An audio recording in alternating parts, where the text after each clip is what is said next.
اس صورت میں اللہ تعالیٰ نے ایک اہم مضمون یہ بھی بیان کیا کہ توبہ کا دروازہ موت تک کے لیے کھلا ہوا ہے.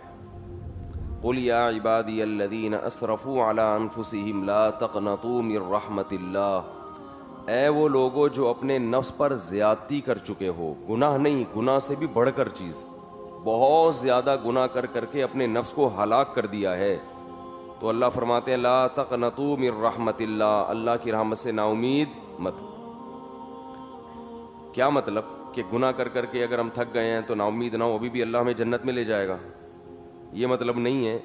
مطلب آگے آ رہا ہے اسی آیت میں. فرمایا اب کرنا کیا ہے, وَأَنِيبُوا إِلَىٰ رَبِّكُمْ وَأَسْلِمُوا لَهُ. اب تم اپنے رب کی طرف مائل ہو جاؤ اور اللہ کے فرما بردار بن جاؤ. من قبل ان یاتیکم العذاب, اس سے پہلے کہ اللہ کا عذاب آ جائے. یعنی نا امید مت ہو توبہ سے, اگر توبہ کرو گے تو توبہ قبول ہو جائے گی.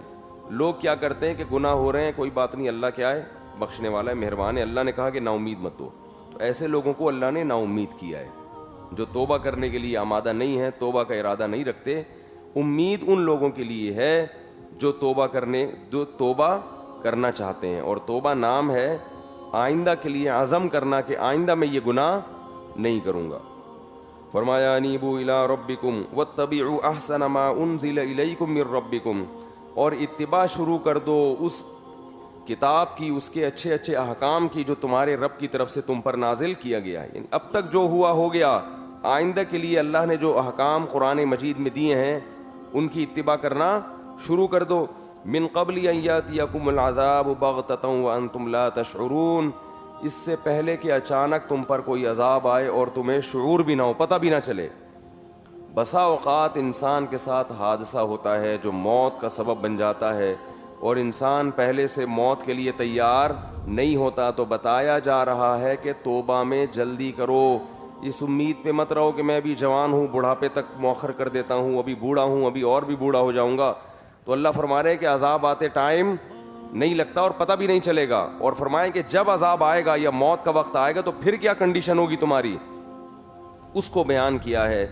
ان تقول النفس یا حسرتا علی ما فرطت فی جنب اللہ, اس وقت کہو گے کہ ہائے کاش میں اللہ کے بارے میں اتنی کوتاہی نہ کرتا, اللہ کے حکام کے بارے میں بڑی کوتاہی ہے کہ میں نے. جب موت کا وقت ہوگا تو یہ حالت ہوتی ہے.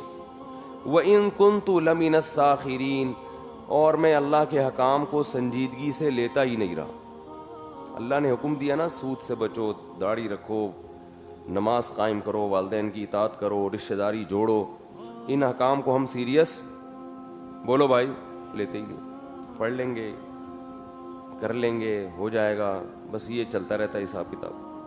تو وَإِن كُنتُ لَمِنَ السَّاخِرِينَ, موت کے وقت کہو گے کہ میں ان حکام کو سنجیدگی سے لیتا ہی نہیں رہا.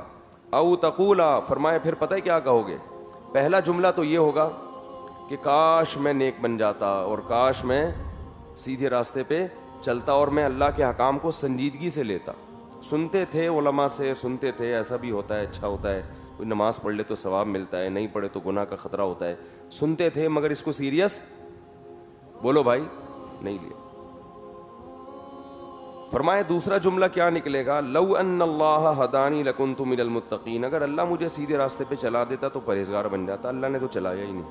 یہ قصور کس کا ہے معاذ اللہ, کس کا قصور ہے؟ جب پریشان ہوتا ہے نا آدمی تو اپنا جرم تسلیم کرنا آسان نہیں ہوتا, دوسرے پہ ڈالو. تو اللہ نے میری قسمت میں ہدایت لکھی نہیں تھی, اس لیے میں یہ مصیبت میں ہوں. فرمایا وتقول حین تر العذاب, لیکن جب عذاب اپنی آنکھوں سے دیکھے گا تو پھر کیا کہے گا, لو ان لی کرۃ فاکون من المحسنین, اے اللہ ایک دفعہ دوبارہ دنیا میں جانے کا موقع دے دے, میں نیک بن کے دکھاؤں گا. محسنین, متقین سے اوپر کا درجہ ہے محسن. تقویٰ کا معنی گناہوں سے بچنا, بس فرائض واجبات پورے کرنا, اور محسن کہتے ہیں ہر عمل کو درجہ احسان تک پہنچانا.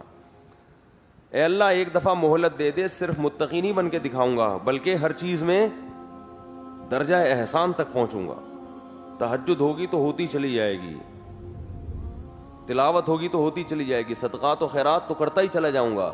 اللہ تعالیٰ فرماتے ہیں بلا قد جات کا آیاتی فکذبت بہا واستکبرتا, فرمایا تیرے پاس میری نشانیاں آتی رہیں تو ان کا انکار کرتا رہا, تکبر کرتا رہا.